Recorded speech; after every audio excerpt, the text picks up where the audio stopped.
AP US History Video 20, The French and Indian War and Consequences. This is John Linneball of John Linneball Tutoring, and my website is www.johnlinneballtutoring.com, and you can reach me at john@johnlinneball.com. Don't forget to comment, like, share, and subscribe if you like this video, and if you don't like ads, try testpreparation.locals.com. That's my site on locals.com. Let's get going on with this video, though. The French and Indian War and Consequences. Economic and political competition among the Native American tribes, the British and the French, led to the French and Indian Wars, so named by the British since they were fighting some tribes and the French, while other tribes were allied with the British. When the British defeated the French in the French and Indian War, the Native American tribes were forced to adjust to a new political landscape. Territorial expansion leading to the war. British colonists started to venture from Virginia, so we can see Virginia here, past the Appalachian Mountains into the Ohio River Valley, which was land claimed by France. France began to construct fortifications at locations in the area, the most prominent fortification, or fort, being Fort Duquesne, which was at the location that is now the city of Pittsburgh, Pennsylvania. The British built their own fort, Fort Necessity, nearby, because they had to, out of necessity, ha ha ha ha. Anyway, 1754 marked the first small battles of the French and Indian War, which forced Native American tribes to choose to ally themselves with either the French or the British in the war. The origins of the French and Indian War. You can see video 12, links in the notes, and on the video card that I'm going to put up here after I'm done recording this, as well as this video. The French and Indian Wars resulted from many causes, mostly because of fighting in Europe between France and Britain. France claimed land extending from Montreal, Quebec, and Detroit in the north to New Orleans in the south. Notice these are all French names, Montreal, Quebec. I don't know how to pronounce Detroit with a French accent, probably Detroit, something like that, I don't know. And New Orleans in the south. And from the Appalachian Mountains in the east to the Rocky Mountains in the west. So if we take a look at this map again, Detroit is a little off the map. It's kind of over here. This would be kind of, southeastern Michigan. And then, of course, Montreal and Quebec are up here. So that's a great big chunk of it. And then it goes all the way down to New Orleans, Louisiana, in the south, and it goes from the Appalachian Mountains in the east to the Rocky Mountains in the west. That's a huge chunk of North America. And these wars included four main conflicts between 1688 and 1763, which were collectively known as the French and Indian Wars. So the first, you can see, was King William's War from 1688 to 1697, and you can notice this was fought at the same time as the European War, the War of the Grand Alliance. You can see again Queen Anne's War, which was between 1702 and 1713, the Second War, that was fought at roughly the same time as the War of Spanish Succession being fought in Europe. And then the third was King George's War, which was 1744 to 1748, fought at roughly the same time as the War of the Austrian Succession in Europe. And finally, the 7 Years' War in Europe was fought at the same time as the French and Indian War from 1754 to 1763.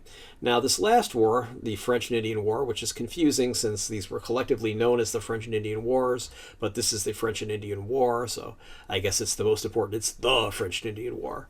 Anyway, it's confusing, but we know the French and Indian War is the last of the French and Indian Wars. This one finally kicked French military and government out of North America. We're really only concerned about this one in the video, and we're going to call it the French and Indian War here in this video. But you can see these wars were all in North America, were fought at roughly the same time as wars in Europe. So it was the New World extension of wars being fought in Europe between the French, the British, perhaps other empires, but we're really only concerned about the French and the British empires here. And some of these wars were really being fought worldwide between two global empires, that being the French Empire and the British Empire. The British win the French and Indian War. Sorry if that was a spoiler for you, ha ha ha. But it ended in 1763, so, it's a very old series, so to speak. There were three distinct periods of the French and Indian War, the last of the French and Indian Wars. In its first phase, from 1754 to 1756, the war was local, just minor fights between the disputed territories between French troops and British colonists. Most native tribes sided with the French since the French were very accommodating to the natives. They respected or at least tolerated the natives' religion and culture, and the British were not as accommodating to the natives. They really weren't that concerned about respecting the natives' religion, culture. They didn't intermarry with Native Americans nearly as much as French did, etc. So, British colonial leaders tried in 1754 to organize an intercolonial government at a meeting at Albany, New York. Benjamin Franklin's proposal, the Albany Plan of Union, I should say, was rejected by the delegates. Meanwhile, British colonists were losing battles against the French. And you can see the Albany Plan of Union in this cartoon, Join or Die. Hopefully you've seen this before. If you haven't seen it before, well, now you have. So South Carolina, North Carolina, Virginia, Maryland, Pennsylvania, I think that's a P, I don't think that's an R, that's kind of a weird thing. New Jersey, New York, New England, so we can see if you don't join, you're going to die. But the Albany Plan of Union didn't work. The British win the French and Indian War. In the second phase from 1756 to 1758, the British government, led by Prime Minister William Pitt, took over the war. Pitt alienated many colonists by forcing some into the British military and commandeering supplies for the colonists. Naturally, the colonists resisted, which endangered the British war effort. They didn't want to be forced into the military, and of course they didn't want the British military taking their things. The third phase, from 1758 to 1761, was a phase in which Pitt worked with colonial legislatures and sent more British troops instead of conscripting colonists. This worked, and the French surrendered at Montreal. 2 years later, the French and British signed a formal treaty. The Treaty of Paris, 1763, ends the war. The French and Indian War was ended by 1763, the Treaty of Paris that was signed in 1763, as I just said. France ceded practically all of its land in North America to the British, including all land in Canada and east of the Mississippi River. France ceded its holdings west of the Mississippi, the Louisiana Territory, to Spain.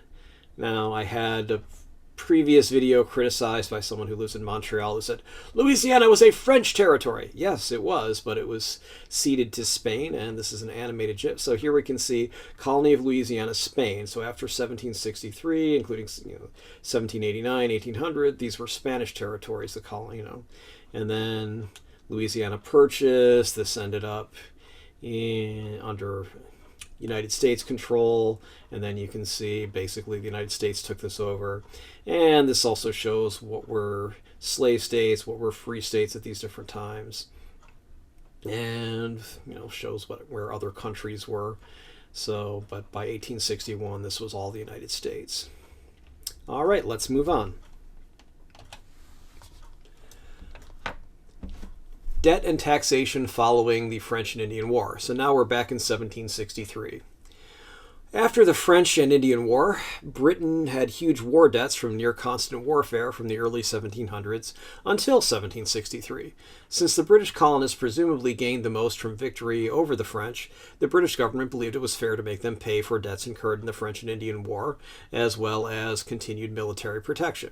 And really the French and Indian Wars in general, not just the last French and Indian War. They said, well, we fought this for you guys. We're providing you all this protection protection by sending troops, etc. Yeah, we need you to pay.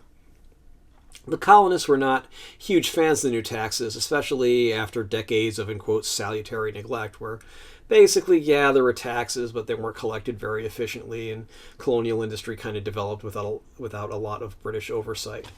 So here we see taxation is theft, graphic that was obviously developed long after the 1700s, but still probably what the colonists were thinking is, well, why should we give you our supplies and money and everything? That doesn't seem right. And we'll hear later about taxation without representation, a problem that Washington, D.C. deals with today. And taxes. Notice you're getting squished by the finger of the man here when you're paying your taxes. So that's probably how the British colonists felt about having to pay taxes to Great Britain. They didn't like it at all. The Sugar Act. So the first major post-war tax was 1764's Sugar Act. So 1 year after the war is over in 1763, the laws passed taxing sugar. Now, this law actually lowered taxes on imported molasses, but it strengthened enforcement of such laws, so that's going to make a difference. Yeah, we're lowering taxes, but we really need to make sure you actually pay it. That's going to really annoy people, and they're like, okay, it's a high tax, but there's so much smuggling that nobody really pays it. That's going to hurt when they're like, oh, you mean we actually have to pay this tax? Oh. So, and transferred jurisdiction from colonist-run local courts to newly strengthened British maritime courts run by British-appointed judges. Now, these courts, these maritime courts, maritime, of course, relates to the sea, navigation, etc., they became quickly very unpopular, according to Wikipedia, and this was not only because of the express prohibition of jury trials, so you did not get a trial by a jury of your peers, that would probably be other colonists, or the fact that vice admiralty judges tended to believe that common law courts did not have superior status, so you couldn't appeal to a colonial court to get a decision by the vice admiralty judge. So that didn't help. And it was also because a whole range of technical issues confused the legal system. There were a lot of different problems that could come up where, well, okay, where does the jurisdiction of the admiralty court end and the colonial court begin? So, is it, if you go into an interior waterway, does that become the jurisdiction of the colonial court rather than the maritime? Or no, because it's all in the water, it's all the maritime court, etc. But the main problem is the judges on the maritime courts were appointed by the British government in Great Britain, so they're going to be much more sympathetic towards the taxing authority rather than the people being taxed. So people who ran afoul of these laws or were accused of breaking these laws just, oh, great, I'm going to go before a British maritime judge. This is like a mouse expecting a fair trial from a cat judge. That's just not going to happen. Okay, so let's move on. The Stamp Act. This was the most violently opposed tax. Passed in 1765, it was a direct tax designed not so much to regulate trade, but merely to raise revenue. So anything printed, such as court documents, deeds, books, newspapers, almanacs, had to have a government stamp on it, which of course cost money. I believe it was, as this stamp says, 1 penny. A penny was worth a lot more than what 1 cent is worth today. I believe, if I recall correctly, around 1800, a penny would buy you something like 4 pounds of butter or 3 pounds of butter or something like that. And 4 pounds of butter at a supermarket cost you at least $10. That's if it's on sale. So, a penny was actually quite a bit of money. I could understand why they would be upset over that. And we can see a No Stamp Act commemorative tea kettle here, or tea, tea pourer, whatever, teapot, that's what I'm looking for. Okay, and so we can see that political humor hasn't changed much since those days, so this is the place to affix the stamp. So they're saying, this stamp is the mark of death. And here's a little bit of the Stamp Act's preamble: an act for granting and applying certain stamp duties and other duties in the British colonies and plantations in America, towards further defraying the expenses of defending, protecting, and securing the same, and for amending such parts as several acts of Parliament relating to the trade and revenues of said colonies and plantations, as direct the manner of determining and recovering penalties and forfeitures therefore mentioned. All right. Anyway, so here is the quartering of British troops. 1765, Parliament, the King, etc. wanted to save some money, so they insisted the colonists house and feed troops. So that might be at inns, pubs, and if those ran out of space, even private homes, if barracks ran short of space. So they did build barracks for the troops, but if the barracks were full, they could say, hey, you know what, we need troops here, it's full. We're going to put you in, Joe's Inn, Joe's Bar, whatever, Joe's Pub. And, hey, is that all full up? We're going to put him in Joe's private house. That would not make most people too happy. This, of course, was incredibly unpopular and even became something that was literally listed in the Bill of Rights to the U.S. Constitution, the first 10 amendments, as the Third Amendment. It actually says, "No soldier shall, in time of peace, be quartered in any house without the consent of the owner, nor in time of war, but in a manner to be prescribed by law." There was an old Saturday Night Live sketch on it where they show some people coming into someone's suburban house and they say, "Well, army barracks down the road is all full up, so we're going to have to set up quarters in your house." And the guy pulls out his copy of the Constitution. No soldier shall in time of peace be quartered in any house without the consent of the owner, nor in time of war, but in a manner to be prescribed by law. So notice the second part does say, nor in time of war, but in a manner to be prescribed by law. So Congress could pretty easily pass a law saying that private citizens have to quarter or feed, shelter, etc. troops during the time of a war. But during time of peace, you just can't do it. Soldiers were paid part-time wages and expected to support themselves with other paid work, meaning local colonists had competition in the labor market. So that's actually very similar to labor problems that we face today. That's why immigration laws often tend to keep out people who are unskilled laborers from immigrating to the United States or to other countries.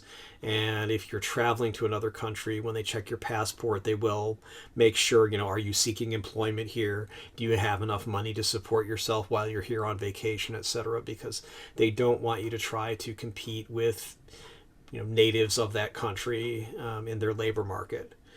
So that's a problem if you have all these British soldiers coming over and, hey, wait a minute, I want to work with the blacksmith. Oh, well, this soldier will work for the blacksmith part-time for less money, so too bad, the soldier gets your part-time job. That would not be great. Part-time pay also makes it hard to find good candidates for many government jobs. For example, in the 1970s, Harvey Milk. Those were Harvey Milk's days before he was shot by Dan White. Dan White was a supervisor for the city and county of San Francisco who unfortunately didn't understand that a supervisor's pay at that time was still part-time pay. It wasn't a full-time job, or at least it was a full-time job for which he was only paid part-time pay. So he actually took a pay cut from being a police officer, and that caused some pretty serious problems for him. And there's a lot of things. Sometimes mayors of small towns, it's the same thing. They end up having to work a full-time job for really what's part-time pay. So I can see that being a problem with British soldiers. They're being shipped over here. They're already not being paid enough. Probably they only took the job because they couldn't find any other work. And now they're looking for a place to stay. They're looking for some work to support themselves. So that's certainly going to cause some tension with the colonists. Did you find this video useful? If you did, please like it and subscribe to my channel. Neither action costs you anything. You'll be alerted about my new videos. Why do I care? Well, it's simple. YouTube doesn't let me share any ad revenues unless I have 1,000 subscribers and 4,000 hours. That's 240,000 minutes of view time in a year. While many people are watching these, I don't have 4,000 hours of watch time. I also don't have 1,000 subscribers at this time. You want to see this without ads? Try joining my community at testpreparation.locals.com. For the same reasons, you're not only welcome, but encouraged to share links to this video, put it in playlists, etc. I'm always happy to read and respond to constructive criticism or suggestions for new videos. I also reserve the right to delete comments from and block those who specialize in destructive criticism, trolls, or things that are off topic, spammers and disturbed people. You can also hire me for tutoring. I'm always happy to work through Zoom or through other online video chat type things. And if you're in the San Francisco Bay Area, I can meet you in person, of course subject to social distancing requirements, mask requirements, etc. And I do travel to some other places, so if you'd like to meet with me in person, contact me and we might be able to arrange that. Thanks for watching. If you want my contact information or you want to see the disclaimer at the end, keep watching just for another minute or so. All right, contact me, Facebook, Instagram, email, phone. Facebook, I'm on facebook.com, just facebook.com/Linaball Tutoring, all one word. Instagram, It's Instagram.com/John Linneball Tutoring. Phone number 415-623-4251. It's my cell phone. You can text me if you want. Email john@johnlinneball.com. Website www.johnlinneball.com. www.johnlinneballtutoring.com. Those both take you to the same website. Again, testpreparation.locals.com is another option. And mail. You can mail me at John Linneball Tutoring, 1859 Powell Street, number 109, San Francisco, California, 94133. All right, hope you're having a good day.